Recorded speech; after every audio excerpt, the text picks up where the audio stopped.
నమస్కారం uptake jobs కి స్వాగతం. ఇవాళ మనం చర్చించుకోబోయే కరెంట్ అఫైర్స్ అంశం భారతదేశ అంతరిక్ష ఆర్థిక వ్యవస్థ, ఇండియన్ స్పేస్ ఎకానమీ. మనకి తెలుసు చాలా మంది స్పేస్ అనే మాట రాగానే ఎప్పుడు ఒక డిబేట్ పెట్టుకుంటూ ఉంటారు.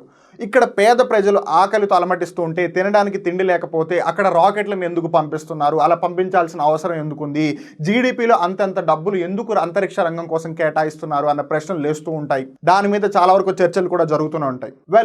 దాని మీద ఎంత స్పెండ్ చేయాలనేది పక్కన పెడితే అసలు ఇండియన్ స్పేస్ సెక్టర్ ఎంత పెద్దది, మన జీడిపిలో ఎంతవరకు కాంట్రిబ్యూట్ చేస్తుంది, కాంపిటేటివ్ ఎగ్జామ్స్ని దృష్టిలో పెట్టుకొని మనం తెలుసుకోవాల్సిన ముఖ్య అంశాలు ఏంటి, ఇవన్నీ కూడా మనం ఈ వీడియోలో గమనిద్దాం.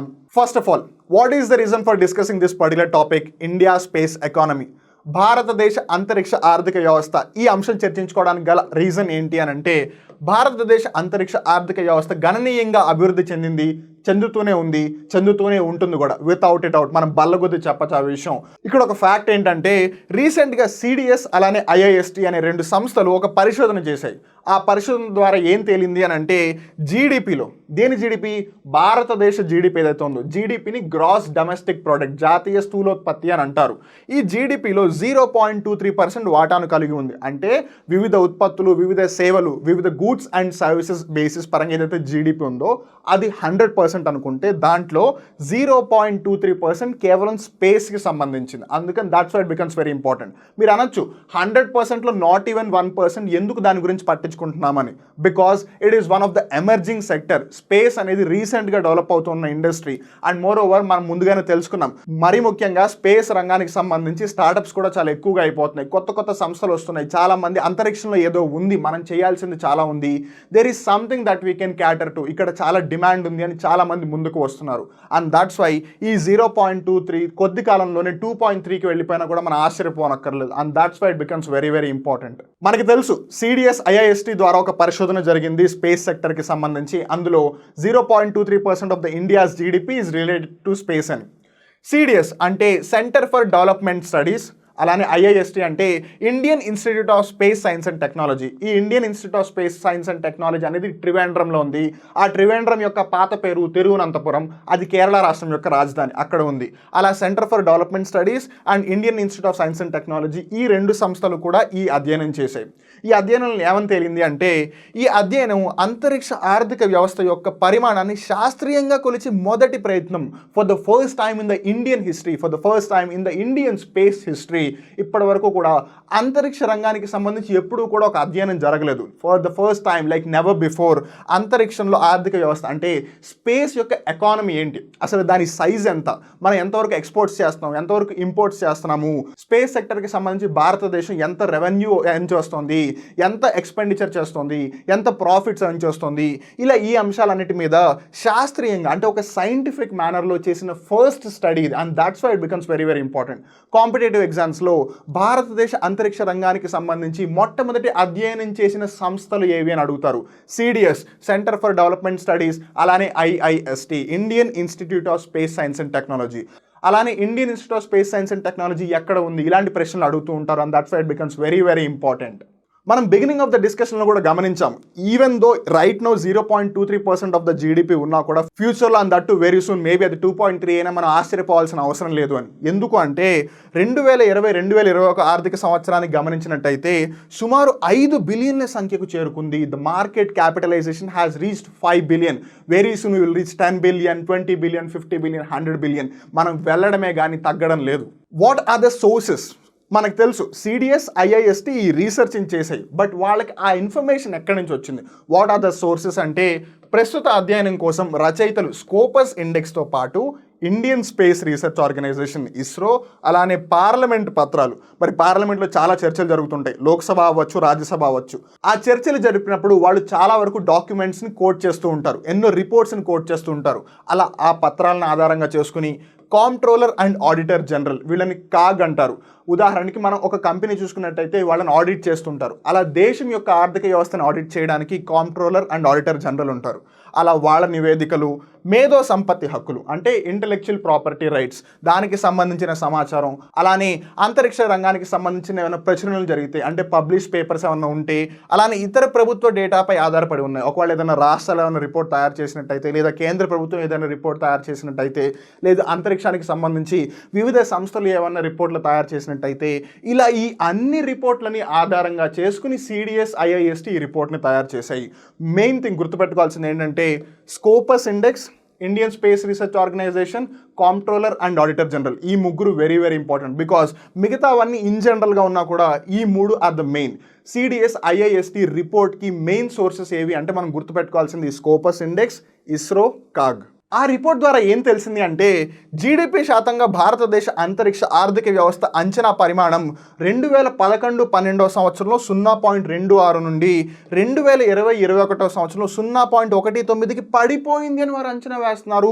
లుక్ ఎట్ ద ఫాల్, 0.26 నుంచి 0.19 పడిపోయింది. But of course we have already scene right now గడిచిన ఆర్థిక సంవత్సరం మనం గమనించినట్టయితే 0.23% ఉంది. అంటే from 0.26% it had fallen down to 0.19% and now it had again climbed back from 0.19 to 0.23. What does that mean? Even though ఆ హెచ్చు తగ్గులు అనేవి కనిపిస్తూ ఉన్నాయి కానీ మనం ఆ 1% మార్క్ అనేది దాటాలి. ఎందుకంటే అంతరిక్షం అనేది ఫ్యూచర్ ఎకనామిక్ ప్రాస్పెక్ట్. అంతరిక్షం is a very big domain.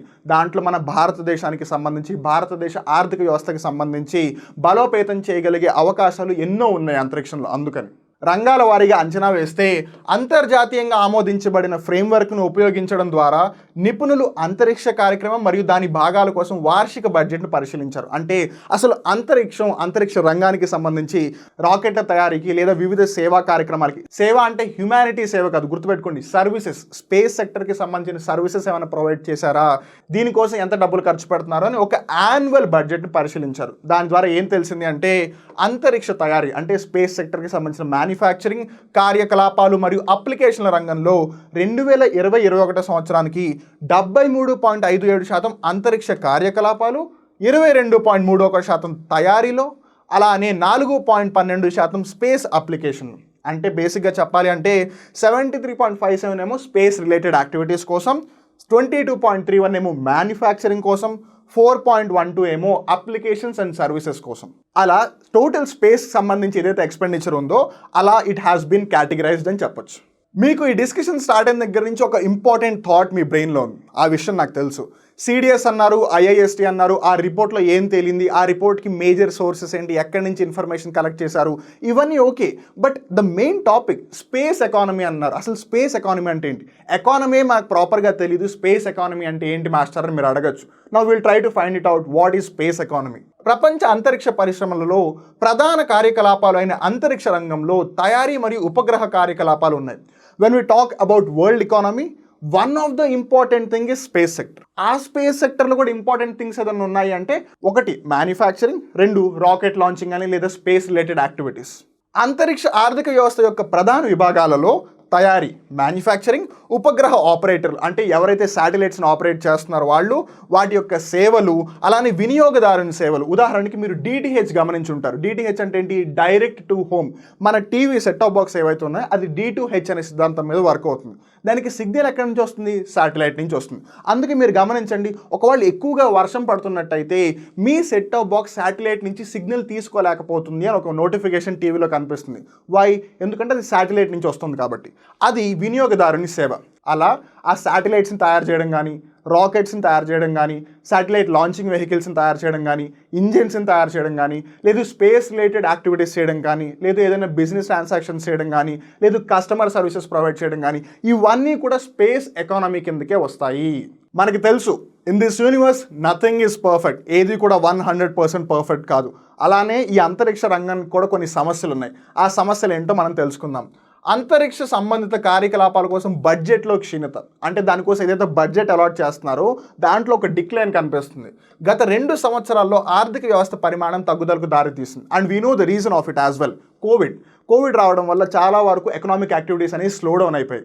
And at the same time CDS అలానే IIST ఏదైతే రిపోర్ట్ ఇచ్చిందో దానిలో కూడా మనం తెలుసుకున్నాం 0.26 నుంచి 0.19కి పడిపోయింది అని. And at the same time ఈ పర్టికులర్ ఇయర్లో వచ్చిన బడ్జెట్ ద్వారా మళ్ళీ అది పెరిగిందని అయితే తెలుస్తోంది, కానీ but still it hasn't take a giant leap. మరీ ఎక్కువగా కూడా ఏం ఖర్చు పెట్టలేదు. ఒకవేళ మనం జీడిపి నెంబర్స్ గమనించినట్టయితే జీడిపి శాతంలో స్పేస్ బడ్జెట్ 2000-2001 సంవత్సరంలో 0.09 ఉంది. అంటే అసలు స్పేస్ గురించి నాట్ ఈవెన్ 10% ఆఫ్ ద 1%, అంటే 1% చాలా తక్కువ అనుకుంటే స్పేస్కి సంబంధించి, అందులో కూడా 10% కూడా ఇవ్వలేదు. 0.09% నుండి 2011-2012 సంవత్సరంలో 0.05కి పడిపోయింది. అప్పుడే తక్కువ ఉంది అంటే ఈ టైంకి అది ఇంకా తక్కువ అయిపోయింది. అండ్ ఇప్పుడు జీడిపికి సంబంధించి 0.23% దగ్గర ఉన్నాం మనం. It's not only about the budget కాకుండా కూడా ఇంకా చాలా ప్రాబ్లమ్స్ ఉన్నాయి ఇండియన్ స్పేస్ సెక్టర్కి. ఏంటంటే వాణిజ్య అవసరాలు మరియు సైనిక అవసరాలను తీర్చడానికి. పౌర అంటే ఏంటి? సివిల్, అంటే ఒక కామన్ మ్యాన్కి ఏదైతే సంబంధించిన సేవలు ఉన్నాయో వాటిని ప్రొవైడ్ చేయడానికి. అలానే వాణిజ్య అంటే కమర్షియల్, చాలా కంపెనీస్కి శాటిలైట్స్ అనేవి చాలా చాలా ఇంపార్టెంట్. అలా కమర్షియల్ పరంగా, అలానే సైనిక అవసరాలు అంటే మిలిటరీ పర్పసెస్ కోసం. ఉదాహరణకి ఒక INS షిప్ ఉంది, ఇండియన్ నేవల్ షిప్, ఇండియన్ ఓషన్లో ఎక్కడో ఉంది. అది ఎక్కడుంది అని తెలియాలి అంటే శాటిలైట్ దాన్ని ట్రాక్ చేస్తూ ఉండాలి. అలా శత్రు దేశాలు ఏం చేస్తున్నాయి, టెర్రరిస్టులు ఎక్కడ దాక్కుని ఉన్నారు, ఇవన్నీ కూడా శాటిలైట్స్ ద్వారా మనం తెలుసుకోవచ్చు. అలా పౌర, సివిల్, వాణిజ్య, కమర్షియల్, సైనిక అవసరాలు, మిలిటరీ పర్పసెస్ కోసం ఈ అవసరాలు ఏవైతే ఉన్నాయో ఇస్రోకి శాస్త్రీయ పరంగా, సాంకేతిక పరంగా, మౌలిక పరంగా సదుపాయాలు మరియు బడ్జెట్ పరిమితులు ఉన్నాయి. అంటే they are not able to fulfil all the requirements. వాళ్ళ యొక్క అవసరాలు ఏవైతే ఉన్నాయో అది సైంటిఫిక్ అవసరాలు అవ్వచ్చు, టెక్నికల్ అవసరాలు అవ్వచ్చు, లేదా మామూలు అంటే ఉదాహరణకి ఒక ఎంప్లాయీ శాలరీ అనుకుందాం. ఎంప్లాయీకి శాలరీ ఇవ్వకుండా ఎలా పనిచేస్తారు చెప్పండి? లేదు, ఒక ప్రోడక్ట్ ఏదైనా పర్చేస్ చేయాలి, డబ్బులు లేకపోతే వాళ్ళ ప్రోడక్ట్ని ఎట్లా పర్చేస్ చేస్తారు చెప్పండి? అలా ఇస్రోకి కొన్ని ప్రాబ్లమ్స్ ఉన్నాయి. That is one of the thing that we need to క్యాటర్ upon. అంతేకాకుండా లోటు ఏంటంటే ఇస్రో సాంకేతిక సామర్థ్యం మరియు మానవ శక్తి రెండిట్లోనూ కూడా లోటు సమస్యలను కలిగి ఉంది. దాని ఉత్పత్తి శక్తిపై పరిమితులను విధిస్తోంది. అంటే మీరు ఒకసారి నాసాని గమనించండి, మీరు ఒకసారి రష్యాని గమనించండి, మీరు ఒకసారి ఇండియాని గమనించండి. అఫ్ కోర్స్ మీకు ఇక్కడ డౌట్ రావచ్చు, ఎందుకు ఇస్రో అంత తక్కువ చేసి మాట్లాడుతున్నారని. No, ISRO is way too high. అది చాలా ఉన్నతమైన అంతరిక్ష సంస్థల్లో ఒకటి, నో డౌట్ అబౌట్ ఇట్. కానీ అమెరికాలో నాసా, జపాన్లో జాక్సా ఇలాంటి వివిధ సంస్థలతో పోలిస్తే మనం రిసోర్సెస్లో కొంచెం వెనకన ఉన్నాం. మనకు అంతగా వనరులు లభించట్లేదు. That is the problem. ఇవన్నీ ఒక ఎత్తు అయితే విదేశీ పోటీ అంటే ప్రైవేట్ ప్లేయర్స్ అవ్వచ్చు లేదా ఫారిన్ కంట్రీస్కి సంబంధించి కాంపిటీషన్ ఎక్కువైపోతుంది. ముఖ్యంగా చిన్న ఉపగ్రహాల ప్రయోగానికి పెద్ద పెద్ద శాటిలైట్స్ ఎనీవేస్ నాసానో లేదా ఇస్రోనో ఇలాంటి పెద్ద పెద్ద సంస్థలే హ్యాండిల్ చేస్తాయి. But when we talk about small satellites private players ఎక్కువగా పార్టిసిపేట్ చేస్తున్నారు. ఇది విస్తరిస్తున్న మార్కెట్ అని కూడా చెప్పవచ్చు. Because it is an emerging market. మనకు తెలుసు space sector in it self is an emerging market. అంటే ఈ చిన్న శాటిలైట్స్ ఏవైతున్నాయో చిన్న చిన్న ఉపగ్రహాలు, మీరు చిన్న ఉపగ్రహాలు అంటే ఏవో 100 కేజీలు 200 కేజీలు అనుకున్నారు. 1 కేజీ, 1/2 కేజీ, 2 కేజీలు అంత చిన్న చిన్న ఉపగ్రహాలను కూడా అంతరిక్షంలోకి పంపిస్తారు. అండ్ ఈ చిన్న చిన్న ఉపగ్రహాలను పైకి పంపించడానికి ఏదైతే మార్కెట్ ఉందో that is growing much faster. చాలా వేగంగా అభివృద్ధి అవుతుంది ఆ మార్కెట్. అండ్ దట్ టు మరీ ముఖ్యంగా one person we have to mention, Elon మస్క్కి సంబంధించిన స్పేస్ ఎక్స్ కంపెనీ ఏదైతే ఉందో ఈ స్పేస్ ఎక్స్ ఫాల్కన్ 9 ఒక రాకెట్ని తయారు చేసింది. ఈ ఫాల్కన్ 9 అనేది ఇస్రో యొక్క వర్క్ హార్స్ ఏదైతే ఉందో పిఎస్ఎల్వి అంటే పోలార్ శాటిలైట్ లాంచింగ్ వెహికల్. మీరు ఇస్రో యొక్క లాంచింగ్ వెహికల్స్ని గమనించినట్టయితే ఫస్ట్ కేటగిరీ వచ్చేసి SLV satellite launching vehicle, second generation ASLV augmented satellite launching vehicle, third generation PSLV polar satellite launching vehicle, fourth generation GSLV geosynchronous satellite launching vehicle. ఈ 4 జనరేషన్స్లో కూడా third generation అయిన PSLV ఏదైతే ఉందో polar satellite launching vehicle, దాన్ని ISRO's work horse అని కూడా పిలుస్తుంటారు. And this is a very important question. చాలా వరకు కాంపిటేటివ్ ఎగ్జామ్స్లో వర్క్ హార్స్ ఆఫ్ ఇస్రో అని ఏ శాటిలైట్ లాంచింగ్ వెహికల్, ఏ ఉపగ్రహ వాహక నౌకని పిలుస్తూ ఉంటారు అని అడుగుతుంటారు. And the answer is PSLV. ఈ PSLVకి ఆ స్పేస్ ఎక్స్ కంపెనీ యొక్క ఫాల్కన్ 9 రాకెట్ ఏదైతే ఉందో అది చాలా కాంపిటేటర్గా ఉంది. And it might even create further competition in the future as well. ఎందుకు అని అంటే Falcon 9 is a super heavy rocket అనమాట. వేరాస్ కంపేర్డ్ టు పిఎస్ఎల్వి మన ఎర్త్ ఆర్బిట్స్ గమనించుకున్నట్టయితే లో earth orbit, middle earth orbit, hire earth orbit ఇలా వివిధ orbits ఉంటాయి. అయితే పోలార్ శాటిలైట్ లాంచింగ్ వెహికల్ ఎక్కువ దూరం తీసుకెళ్ళలేదు పేలోడ్ని. పేలోడ్ అంటే ఒక లాంచింగ్ వెహికల్లో ఎంతైతే శాటిలైట్ని పెడతారో ఆ రాకెట్ బరువు, ఆ శాటిలైట్ బరువు అంతా కలిపి దాన్ని పేలోడ్ అంటారు. ఏ పేలోడ్ని ఎంత ఎత్తుకు తీసుకెళ్ళగలమనేది డిపెండ్ అవుతుంది. పిఎస్ఎల్వి ఒక స్పెసిఫిక్ ఎత్తు వరకే వెళ్ళగలదు. అండ్ దట్టు దాని పేలోడ్ కూడా లిమిటెడ్. అంతకన్నా ఎక్కువ పేలోడ్ పెడితే అది ఇంకా ఎత్తుకు వెళ్ళలేదు. కానీ ఫాల్కన్ 9 పిఎస్ఎల్వి కన్నా ఎక్కువ పేలోడ్ని ఇంకా ఎత్తుకు కూడా తీసుకెళ్ళగలదు. And that's why it is a very big competitor for ISRO's PSLV. మీకు ఇక్కడ ఇంకో డౌట్ రావచ్చు. ఫస్ట్ సిడిఎస్ ఐఐఎస్టీ రిపోర్ట్ గురించి తెలుసుకున్నాం, what are the sources, fine. Then we had a doubt, ఇంతకీ స్పేస్ ఎకానమీ అంటే ఏంటి, అంతరిక్ష ఆర్థిక వ్యవస్థ అంటే ఏంటి, అది కూడా తెలుసుకున్నాం. భారతదేశ అంతరిక్ష ఆర్థిక వ్యవస్థకు ఉన్న ప్రాబ్లమ్స్ ఏంటి అవి కూడా తెలుసుకున్నాం. But why is it important, మనం ఇదంతా ఎందుకు చర్చించుకుంటున్నాం, భారతదేశ అంతరిక్ష ఆర్థిక వ్యవస్థకు ఉన్న ప్రాముఖ్యత ఏంటి, ఈ అంశాలు మనం ఇప్పుడు తెలుసుకోవడానికి ప్రయత్నిద్దాం. జీడిపికి సంబంధించి if you talk about the GDP perspective, భారతదేశం యొక్క వ్యయం చైనా, జర్మనీ, ఇటలీ, జపాన్ కంటే ఎక్కువగా ఉంది. But of course US, Russia కంటే తక్కువ. When we talk about space, మనం ముందుగానే తెలిసినట్టుగా ISRO is one of the top most institutes, లేదా ISRO is one of the top most organisations అని చెప్పొచ్చు. నాసా, రష్యా మనకు తెలిసిందే, అవి ఇస్రో కన్నా ముందు నుంచి ఈ రంగంలో ఉన్నాయి. సో వాళ్ళు స్పేస్కి ఎక్కువగా ఎక్స్పెండిచర్ చేస్తున్నారు. వేరాజ్ యూఎస్, రష్యా తర్వాత ఇండియా ఎక్కువగా స్పెండ్ చేస్తుంది స్పేస్లో. But even then we consider, మనం ఇప్పటికీ లెక్కల ప్రకారం జీడిపి ప్రకారం చూసుకుంటే మనం అది చాలా తక్కువ అని చెప్తున్నాము. బట్ ఈవెన్ దెన్ అంతరిక్షానికి సంబంధించి ఎక్కువగా ఖర్చు పెడుతున్న దేశాల్లో మనం కూడా ఒకళ్ళం. అంతేకాకుండా సిడిఎస్ ఐఐఎస్టీ ఏదైతే పరిశోధన చేసిందో, ఏదైతే ప్రాజెక్ట్ తయారు చేసిందో, దాంట్లో తేలింది ఏంటంటే కొత్త కేంద్ర ప్రభుత్వ విధానాలతో ఈ రంగాన్ని ప్రైవేట్ ప్లేయర్లకు గేట్లు తెరిచింది. ప్రైవేట్ ప్లేయర్లకు గేట్లు తెరవడం అంటే ఏంటి, ఉదాహరణకి ఇస్రో ఉంది. ISRO is governmental organisation, of course it is an autonomous, స్వయం ప్రతిపత్తి కలిగిన సంస్థ ఇస్రో, దాని నిర్ణయాలు అదే తీసుకుంటుంది. బట్ స్టిల్ అది గవర్నమెంట్ ఆధ్వర్యంలో పనిచేస్తుంది. కానీ రీసెంట్ పాలసీస్ ఏవైతే ఉన్నా అవి ప్రైవేట్ ప్లేయర్స్కి ఎక్కువగా ఛాన్సెస్ ఇచ్చాయి. మనం ఇందాక కూడా తెలుసుకున్నాం, చాలా వరకు కొత్తగా స్పేస్ స్టార్టప్స్ వస్తున్నాయి. ప్రైవేట్ కంపెనీస్ అన్నప్పుడు మనకి బెస్ట్ ఎగ్జాంపుల్ ఈ space X. Of course space X అనేది అమెరికా దేశానికి సంబంధించిన సంస్థ. బట్ నాసా ఉన్నా కూడా స్పేస్ ఎక్స్ అంత పాపులర్ అయిందంటే you can imagine private players యొక్క డిమాండ్ ఎంత హైగా ఉంది అనేది. మీరు అనొచ్చు, ఆల్రెడీ ఇస్రో లాంటి పెద్ద సంస్థ ఉన్నప్పుడు మనం ప్రైవేట్ ప్లేయర్స్ని ఎందుకు తెప్పించాలి మళ్ళీ అని. ఈ విధానం మెరుగైన ప్రైవేటు పెట్టుబడి మరియు ప్రపంచ ప్రైవేటు అంతరిక్ష పరిశ్రమతో మెరుగైన ఏకీకరణ ద్వారా ఈ రంగం యొక్క పరిమాణాన్ని విస్తరించే అవకాశం ఉంది. ఉదాహరణకి నాసా కూడా అదే క్వశ్చన్ వేసుకుందాం అనుకోండి, ఒకవేళ అవును ఆల్రెడీ నేను ఉన్నాను కదా మళ్ళీ స్పేస్ ఎక్స్ ఎందుకని. యాక్చువల్లీ స్పేస్ ఏంటి, అసలు ఈ విషయంలో ఏం జరుగుతుందనే ప్రశ్నలకి చాలా వరకు మన దగ్గర సమాధానం లేవు. అయితే అంతరిక్షంలో పరిశోధనల వైపు నాసా అడుగులు వేస్తూ ఏవైతే వాణిజ్య కార్యకలాపాలు ఉన్నాయో అవన్నీ కూడా స్పేస్ ఎక్స్కి ఇచ్చేస్తుంది. అఫ్కోర్స్ ఫ్యూచర్లో బ్లూ హొరైజన్ అని అలానే వివిధ అంతరిక్ష కంపెనీలు రావచ్చు, నో డౌట్ అబౌట్ ఇట్. కానీ ప్రస్తుతం నాసా ఏం చేస్తుంది, నేను ఎక్కువగా రీసెర్చ్ ఓరియంటెడ్గా ఉంటాను, కమర్షియల్ యాక్టివిటీస్ అన్ని కూడా స్పేస్ ఎక్స్కి ఇచ్చేయండి. అలానే ఇస్రో కూడా సమాజానికి మేలు చేసేవి, అలానే ఒక సివిల్ పర్పస్ ఏదైతే ఉంటుందో, మిలిటరీ పర్పస్ ఏదైతే ఉంటుందో అవి కేవలం దాని దగ్గర ఉంచుకుని కమర్షియల్ యాక్టివిటీస్ అన్ని కూడా ప్రైవేట్ ప్లేయర్స్కి ఇచ్చేసింది అనుకోండి, అప్పుడు ఎకనామీ అనేది ఇంకా బాగా డెవలప్ అవుతుంది. అలానే గ్లోబల్ స్పేస్ ఎకానమీ ఏదైతే ఉంటుందో దాంట్లో ఇండియా కూడా ఒక కీ రోల్ ప్లే చేసే అవకాశం ఉంటుంది. మనం ఇందాక తెలుసుకున్నాం ప్రైవేట్ ప్లేయర్స్ యొక్క పార్టిసిపేషన్ చాలా ఇంపార్టెంట్ ఇండియన్ స్పేస్ ఎకానమీకి అని.